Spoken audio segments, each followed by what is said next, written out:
월급 받기도 해보고 주기도 해보니까 굉장히 하는 일에 비해서 적어요. 직장 다니면 굉장히 안정적일 거라고 생각하는데 회사가 망하기 전에 직원이 먼저 망할 수밖에 없어요. 그래서 회사는 내가 망해서 죽기 전까지 네 월급 주고 죽을게 이건 없거든요. 그래서 월급의 장점은 분명히 있어요. 신용평가, 대출, 당장의 불안함을 없애주는 안정감, 그걸 다 극복할 만한 단점이 뭐냐면 모든 기회를 다 박탈당해요. 내가 뭔가 나만의 인생을 살 수 있는, 내 인생을 살아가는 기회를 다 박탈당하는 게 이제 월급인 것 같아요. 내가 지금 여기서 뭐 하고 있지? 이 시간이 너무 아까운 거야. 직장에서 일하는 시간이 너무 아까워서 미치겠는, 그게 오면은 이제 하셔야 돼요. 대기업을 다녔다고 들었어요. 네네. 근데 30대 초반 나이에 투자를 하겠다고 마음먹은 그런 일이 있었을까요? 그때 제가 2015년 30대 초반에 결혼을 했거든요. 그때 신혼집 구하려고 전셋집을 알아봤는데 그때 2015년 아시다시피 전세대란이었어요. 제가 너무 잘 알고 있는 게 네. 저도 2015년도에 결혼을 하면서 전셋집을 구했거든요. 네네. 도저히 전셋집을 못 구해가지고. 그때 전셋집 아예 없었어요. 네. 없어가지고 서울을 다 뒤졌던 게 오히려 지역 공부가 좀 됐던 것 같고 그러면서 현타가 왔어요. 서울에서 내가 살 수 있는 집은 원룸밖에 없구나. 내가 왜 원룸에 살고 있는지는 그때 알았어요. 그때 전세가 너무 귀하니까 이러다가는 평생 새방에 살겠다. 그래가지고 집을 빨리 사야겠다. 이제 그 생각을 하고 이제 그때 좀 약간 마인드가 좀 고쳐졌던 것 같아요. 20대 때는 또 카푸어라는 이야기를 들었는데 네. 얼마나 차에 빠지셨던 거예요? 그때 제가 26살에 아반떼 MD가 처음 나왔어요. 아반떼 MD. 네. 디자인이 지금 봐도 죽이거든요. 이뻐요. 네.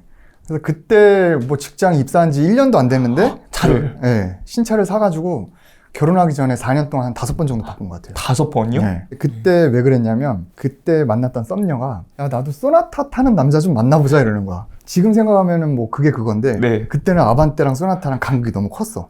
차이가 나는 것처럼 보였었죠. 분명 차이가 나고 이게 너무 무리가 되더라고요. 그래서 그냥 일단 아반떼 산 다음에 마음에 드는 여자가 있었는데 옆에 있던 직장 동료가 야 저 여자 돈 많아. 네가 함부로 만날 수 있는 여자가 아니야. 그러면서 그 여자가 그랜저를 탄다는 거야. 이제 그러면서 남의 의식을 좀 많이 하고 차로 뭔가 사람을 평가한다는 게 그때는 약간 그게 좀 많이 빨려 들어가서 그래서 제가 그때 나도 외제차를 사야겠다. 그래서 이왕 카푸어 될 거 벤츠를 샀어야 되는데 그때 애매하게 폭스바겐을 샀어요.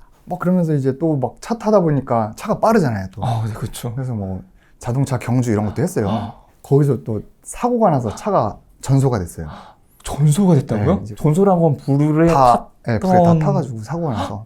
근데 그 경주장에서 사고 난 건 보험 처리가 안 돼요. 근데 그때 폭스바겐도 빚내서 샀을 거 아니에요. 네. 그냥 날렸죠. 근데 그때 정신 차렸어야 되는데 또 캐피탈 땡겨서 또 새 차를 샀죠. 차에 대한 욕심이 딱 있으신 거네요. 이제 우리 그 시스타 노래 아세요? 있다 없으니까.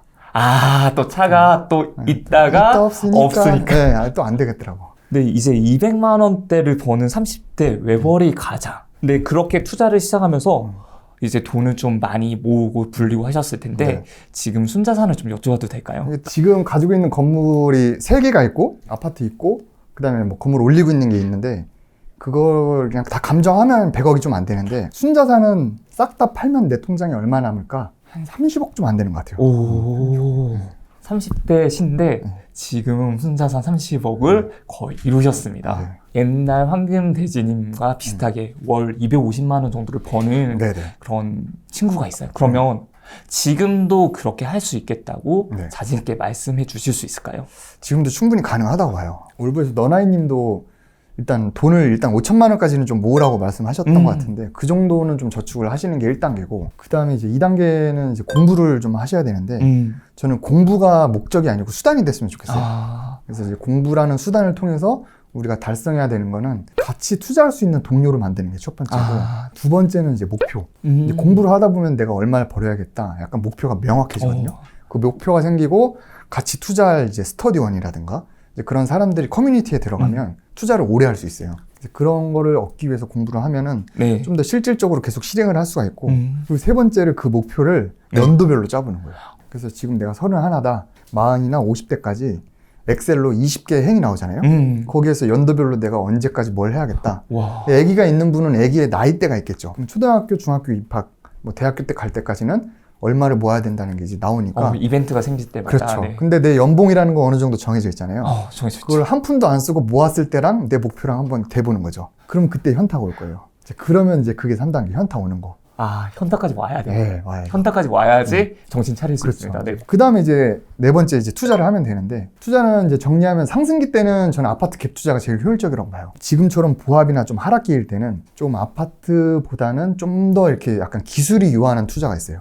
경매가 제일 대표적이고. 네. 그다음에 제가 소개해드릴 신축, 아파트 말고 이제 건물 짓는 거. 그 다음에 이제 아파트는 자산을 불리는 건데, 이제 월세를 받는 수익형. 이제 상가라든가 네. 이제 지식산업센터, 오피스텔, 네. 그런 쪽도 지금은 현금 흐름 만들기 위해서 좀 괜찮은 것 같고, 이제 다섯 번째가 사실은 부자가 되는 건데, 이제 부자분들 만나보면은 공통점이 결국은 다 사업을 하시더라고요. 그래서 직장인으로서 투자를 하면은 여유로워는 지는데 결국 부자로는 안 되거든요. 그래서 이제 다섯 번째는 이제 그렇게 만든 자산을 기반으로 나만의 무기를 가지고 이제 사업을 하는 게. 처음 이제 순서 시드머니, 그다음에 시드머니를 갖추고 공부를 하고, 그렇죠. 그 공부를 한 걸 연도별로 계획을 짜서 투자를 직접적으로 하고 이제는 마지막 단계로 더 부자가 되기 위한 사업을 한다. 맞아. 지금 황금 대리님은 사업을 하고 있는 거잖아요. 그렇죠. 그래서 투자로 벌린 돈을 이렇게 사업에 투자하고, 사업으로 번 돈을 또 투자하고, 이렇게 이제 하는 게, 부자와 만나는 분들 보면은 다 그렇게 하고 있더라고요. 사업가와 투자가 그렇죠. 이걸 계속해서 돈을 자산을 옮겨 다니고 있는 거네요. 그렇죠, 그렇죠. 근데 최근 금리가 오르면서 월급이 좀 귀해진 시기가 됐는데, 그렇죠. 퇴사를 하라고 말씀을 하셨어요. 네네. 근데 그 이유가 있을까요?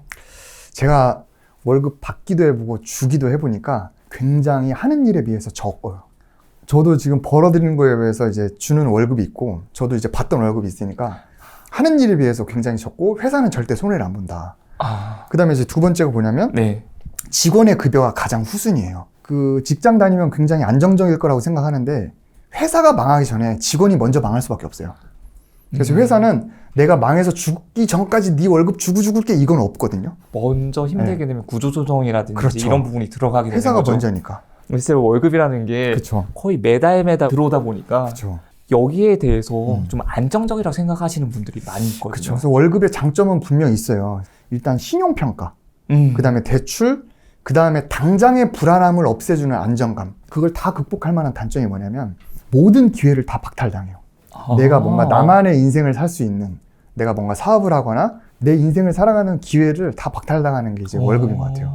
그래서 제가 아는 분이 공기업을 다녔는데, 그분이 그 기업을 다니면서 블로그, 유튜브하고 엔잡을 막 했어요. 근데 감사팀에 걸린 거야. 그래서 둘 중에 하나를 선택할 시기가 왔죠. 그래서 그분은 안정적이고 공기업이니까 기업을 선택하고 유튜브랑 이런 걸 다 지웠어요. 근데 굉장히 후회하고 있거든요. 근데 만약에 그 친구가 지금 그때 유튜브를 계속 했다면, 그리고 직장이 없었다면 얼굴 가리고 유튜브를 안 했을 거잖아요. 그렇죠. 그러면 구독자가 더 빨리 모았을 거고, 구독자가 쌓이면 기회들이 생겨요. 출판이라든가 뭐 강의라든가 협업, 엔잡을 할 때 있어서도 뭔가 이렇게 제휴할 수 있는 여지들이 많고, 그런 기회들이 올 수 있는 기회가 많은데, 그걸 싹 다 박탈당하는 게 월급이다. 아직 그 친구분은 거기서 거의 끝을 아직 보질 않았는데, 그렇죠. 끝을 보기 전에 조금 더 안전한 걸 더 택하게 된 거네요. 그러면 내가 얼마 정도 투자로 벌 수 있겠다라고 생각이 됐을 때 좀 퇴사 결심을 하면 될까요? 그 아까 제가 5단계에서 4단계가 일단 투자를 하고 5단계 이제 퇴사하면서 사업하라고 했는데, 그때 그 4단계가 그 현금흐름이 없더라도 자산을 기반으로 나오는 방법이 있어요. 그래서 일단 신용대출은 갚고, 그 다음에 그 대출이 주거비는 포함이 돼요. 주택담보대출. 주담대. 주담대는 생활비에 포함을 시켜서 그 생활비, 2년치 생활비를 갖고 있으면 저는 나와도 된다고 봐요. 그러니까 월급만큼 따박따박이 아니고, 이거를 월급쟁이들이 월 프레임이 있어요. 이걸 연 프레임으로 좀 바꿔야 돼.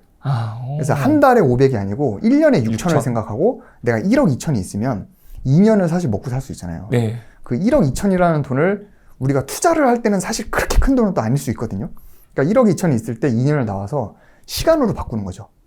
그럼 그 2년이라는 시간 동안 일단은 내 발목 잡고 있는 건 없잖아요. 그때 죽기 살기로 뭐든 하면, 저는 대기업 다니던 분들이나 공기업 다니던 직장인들이 회사에서 하던 역량을 2년 동안 죽기 살기로 했을 때 안 되는 건 없다고 봐요.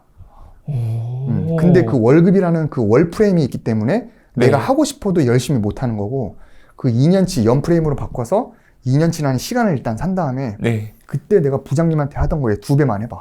그러면 사실은 거의 못 할 건 없습니다. 그 정도로 네네. 열정을 갈아 넣는다면 그렇죠. 어느 분야에서든 네. 또 내가 좀 잘하는 분야면 오히려 더 좋은 거고. 그렇게 직장을 나오면 일단 만나는 사람이 달라지고 세상을 보는 관점이 달라지거든요. 그러면 단순히 그 시간뿐만이 아니고 네. 그때 이제 하는 일에 따라서 더 많은 걸 얻을 수 있는데 제 친구도 사실 최근에 휴직을 했어요. 그 친구 휴직하고 저 따라서 건물을 지었어요. 건물을 짓고 건물이 완공될 때쯤 나온 거야. 퇴사를 한 거구나. 퇴사를 하니까 건물 또 짓고 싶잖아요. 네. 그러면서 투자자 모임에 들어간 거지. 근데 투자자 모임들이 모이면은 야, 네 부장님이 뭐고 우리 회사 어쩌고 그런 얘기 안 하거든요. 야, 요즘엔 내가 어떻게 돈 벌고 있고 그런 얘기를 한단 말이야. 근데 어떤 분이 학원을 운영하고 있었어요. 네. 근데 그 친구가 대기업이니까, 그러니까 그분이 학원을 한다니까, 나도 할 수 있겠는데?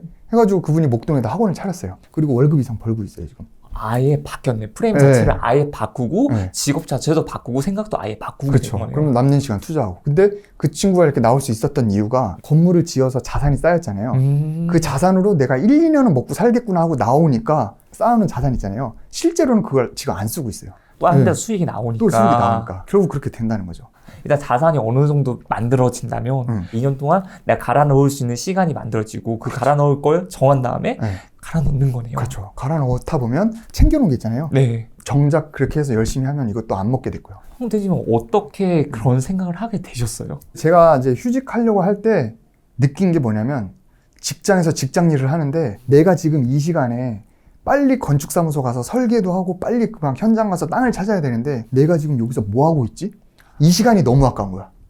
직장에서 일하는 시간이 너무 아까워서 미치겠는 그게 오면은 이제 하셔야 돼요. 네. 그런 시간이 오기 전에는 정말 내가 하고 있는 본업을 집중하면서 그렇죠. 시드머니를 모으는 거죠. 네, 그리고 그 다음에 모으면서. 그 다음 단계 공부를 하는 거고. 그렇죠. 그 이후의 단계가 됐을 때는 네. 진짜 고민을 해볼 수가 있는 거죠. 맞습니다. 카포였던 20대와 자산을 이룬 30대를 비교했을 때 네. 가장 크게 달라진 거는 어떤 점이 있을까요? 네. 20대 저를 정의하면 그냥 허세였고요. 30대 지금은 뭐 남들은 부자라고 하는데 네. 부자는 아니고 그냥 열심히 살아가는 투자자이자 그냥 작은 사업가. 그래서 그때랑 지금의 큰 차이는 뭐냐면 그때는 아래를 보고 뭔가 자만심을 얻었어요. 그래서 나는 아반떼 MD 신차인데 2년 직장 선배. 저 대리님은 구형 아반떼네?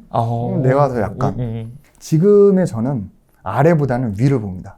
그래서 뭐 돈이 많고 적고에 따라 위아래 이런 건 아니고 나보다 더 많이 배우고 더 많은 인사이트를 갖고 계신 분들을 더 존경하게 되고 배우려고 하는 것 같아요. 자산이 좀 쌓이면서 달라진 점은 또 없을까요? 뭐 쇼핑할 때 고민을 안 하는 거랑 일단 메뉴판에서 가격표는 안 보는 거. 먹고 싶은 거, 그냥 드시고 싶은 거. 네. 좀 편리해지긴 했는데 행복한 건 20대가 행복했어요. 지금은 이제 책임감도 있고 결혼하면은 이제 돈도 벌고 이제 하면은 이제 그런 행복도 있긴 한데 그만큼 또 약간 책임져야 될 것도 많으니까 또 그런 행복이랑은 또 돈이랑은 별개인 것 같습니다. 그럼 20대와 30대가 진짜 다른 게 많은 게 그럼 20대 때는 어떻게 월급을 받는 직장인이었잖아요. 네네. 30대 때는 그거를 넘어서서 이제 투자자 플러스 또 사업가가 됐는데 네. 또 그 차이는 또 어때요? 그때는 좀 소비자 마인드였어요.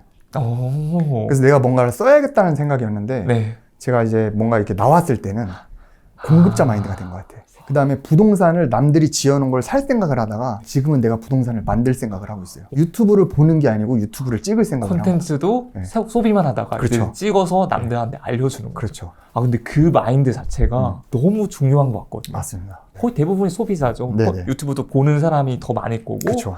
그 물건도 사는 사람이 더 많을 테니까. 그게 이제 아마 월급쟁이랑 사업하는 분들의 가장 큰 차이가 아닐까. 네, 그 생각이에요.